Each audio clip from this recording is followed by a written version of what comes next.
Hello, ladies and gents. This is Paul Mota, PJ Moon, however you know me, and we are going to start with the long-awaited tutorial of how I make some of my tires, my trunks. You know what to do. Let's get started. So the first thing I want to touch base on is what software do I use for my tires? Well, first off, it's on my phone, and we start with Sketchbook. This icon here. Basically, this is for drawing out the format, stuff like that. Very fun stuff. Then the next one we use is Eraser, which is basically, what the name entails. Anytime I have a black background for the format, etc., I will always use this app. It's one of my go-tos because it goes right into the third app we're going to use, and the final one, Pixar. Which is a strange one because I use it mostly to blend in the pattern I'm using into the format itself, which then I'll go into Eraser, etc. But then there are other times where I'll use it for bending text, or I will use it to, do outlines. It's what I mostly use it for, is outlines, actually. But aside from that, it really doesn't serve much use other than for maybe references, things like that, for stuff I want to do. But with that being said, with the software aspect done, we're going to move on to the fun part, actually making the attire. So let's step in the sketchbook and we'll get started. Alright guys, so some first notes here before we get into the tools. What we're going to do is click on the bottom button down here, and we're going to go into the pens. Now you'll want to go down to traditional, and you're going to find my preferred type. Second row, second one to the left, is the felt pen. Now this one you want to set to 1.5, that's my preferred size on it, and we'll set it on white for fill-ins, outlines, etc. Now the next tools I'm going to show you are very useful, and they're very cool. The first one, you'll click on the second button up top, and you go to Symmetry. Now this one basically does what it sounds like. You click on it, will lock it in place. You do it vertically, horizontally, diagonally, things like that. And you'll draw on it, and it matches it from side to side, which helps me get some very uniform formats, things like that. Now, the second tool I will show you in the final one is we're going to use Predictive Stroke. Now, this one's very unique. What it does is there's 5 different levels. We'll set it on, we'll do 5, sure. We go and just do that. And what it basically does is, if you start drawing, watch this, it'll correct it so it looks more, organized, and it looks fluid. You see, and you can do stuff like that. It's very awesome. If you go to 1, I've never actually used 1, so we'll do something like that. Yeah, see, it does fix it. Not as noticeable as 5, but it does it. So those tools are very useful. Now we're going to start doing some drawing. Get ready, folks. Alright guys, so now it's time for the fun part. So we're going to go ahead and get started. We're going to make sure everything's prepped first. That's what I like to do. Add a second layer, mandatory. Anytime you go to draw on your format itself, you're going to end up erasing it when you try to fix lines, etc. It's a mess. So we'll make sure we have a second layer. I'll come back to it in a sec. Symmetry's on. Predictive Stroke is activated. We're on white. Everything seems to be good. Checking my layer. Let's get started.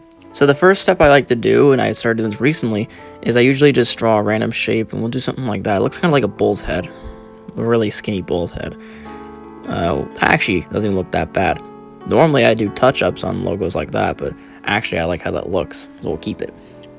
Next thing I do is go to the sides here, and we're gonna do, I'm gonna do a fun shape here. So we're gonna do this one. It reminds me of like puzzle pieces in a way, or a cross, I don't know. Now you see it's not gonna be even, because I hate drawing. And also I hate Sketchbook because it just screwed my line up. So we'll go along the top. It'll be flat, that's perfectly fine. It'll correct itself when we add the outline in Pixar. Do the same thing for the bottom. Actually, I don't like that. We'll fill it in. There we go. Again, we'll fix it later. The bottom's really not going to be noticeable. Now, some little accents I like to do. We're going to do some cubes here that I'm going to use as diamonds. Unfortunately, we don't have a diamond option, or it doesn't actually let you do diamonds, because it'll just correct it to squares, and it's annoying. Of course, then Predictive Stroke sometimes doesn't even activate. Now it is. I usually try to go for different sizes to make it more, unique. But we'll do that. That looks pretty good on its own. We'll add one more cube here. Now this looks pretty cool, but we're going to take it up a step. So we're going to go to... Actually, do I want to add one? No, I don't. Alright, so next up we're going to do is we're going to go to the second thing up top again, the roller thing. We're going to fill. Now, obviously, if you're familiar with paint tools, you know it's going to fill in our shapes like, like that. I do it twice to make sure it's all completely filled in. If there's little spots, go in with your white marker and fix it. Do it here. Now, while I'm doing this, I will give you guys some notes on Sketchbook. First thing and the biggest thing I'm going to tell you is when you are using fill, it is actually not going to be symmetrical. You will have to do it both sides yourself. This is something that has annoyed me for a while since I started using Sketchbook, but I've gotten used to it, and honestly, my patience with it is top tier. Second thing, always remember your fucking layers. I can't stress how many times I've forgotten the damn layer when I'm this far in. But here we go. So this is the final product. You know, it looks very good. We're going to take it up a step. Go into your layer, and you're going to want to delete with the eye icon, delete the format, and add in your black background. We'll save that. Everything is fine and dandy, and we'll go into Pixar. Alright, Pixar time. So this image in particular I procured from Google on a Pinterest page. I love psychedelic fluid art. It's what I look for. It's my go-to. So we'll start by going down to Tools here in Pixar. And if you're new to Pixar, I'll teach you. If not, then feel free to skim by this. Flip and rotate is going to be the first option we use, and we'll flip it 3 times to the left. I could have done once to the right, but I did it, you know, because motivation. There you see, we'll do that. So it's on its side. Next, we'll go to, actually, I meant to go to Effects. And it's not going to be Blur. I almost made that mistake. We're going to go on to Distort. And we're going to click on Mirror. Now, what Mirror obviously does, it's going to make the page symmetrical.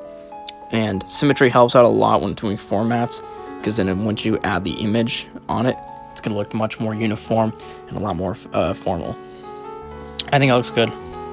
The next step I like to do, actually, and this helped me out tenfold, go to Crop in the Tools section and hit Square. And Square is going to make it the perfect proportion for not just the background, but when we add the format.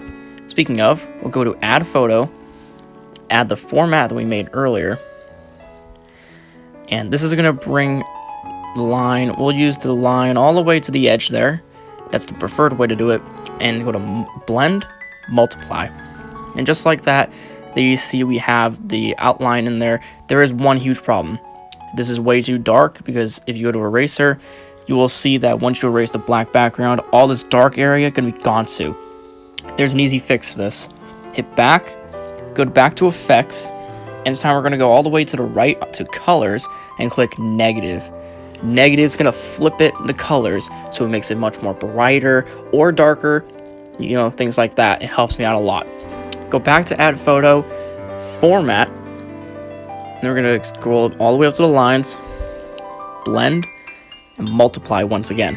And just like that, it's going to be a lot easier, it's a lot more brighter, you know, things like that. You're going to click Next, and usually I'd save it from there, but we do have a special trick here. We'll go back to Effects one more time, stay in Colors, and we're going to hit Negative once again. And that's going to flip it right back. Because we are using a white outline, I prefer to do that. Go to Save, Download Photo, and just like that, it's saved to your phone. Now, let's move on to Eraser to erase that spot. Now, erasing this background is going to be the easiest part of this video. So, we're going to click the top left icon in the Eraser app. It's going to go to our format here, the top one. And what we're going to do is click on the Erase icon, the second one on the bottom. And we're going to go to Target Color, not Target Area, Target Color. We're going to target the white area, and I'm going to make sure that I'm in within the area. We'll go down a little bit, erase it, and turn the threshold all the way up. Now this ensures you have a clean outline. It's not going to be entirely clean, it's okay. Go back to Transparent, click Done up top, click the top right icon with the arrow. You're going to get an ad, that's fine. Check your settings, click on Save at the bottom, and save it. Excellent. We are back on Pixar here. We're going to go all the way down, actually, after hitting the plus sign on the bottom. We'll go all the way down, go to Color Backgrounds, hit the Transparent Background. We'll go to Add Photo, like we did before. We're going to click on the first one up top. It's going to be the format without the outline, but without the background. Stretch it out to hit where the lines meet the end. Go to Border and make it white, and we'll adjust it to whatever number you feel like it. I go sometimes between 3 and I'll go down to 2, preferably 2, so it's not so thick. Because again, I'll be correcting it a little bit later after I make the video.